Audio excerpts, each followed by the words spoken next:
Do it right the first time around and don't go cheap on your Jeep. After I successfully sought out, found, and installed a rebuilt long block for my JK, wouldn't you know, another problem arose.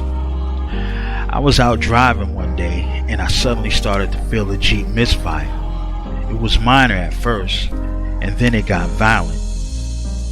I started to smell gas and the check engine light came on. I made it back home and everything, and then when I got home, I started to check it out.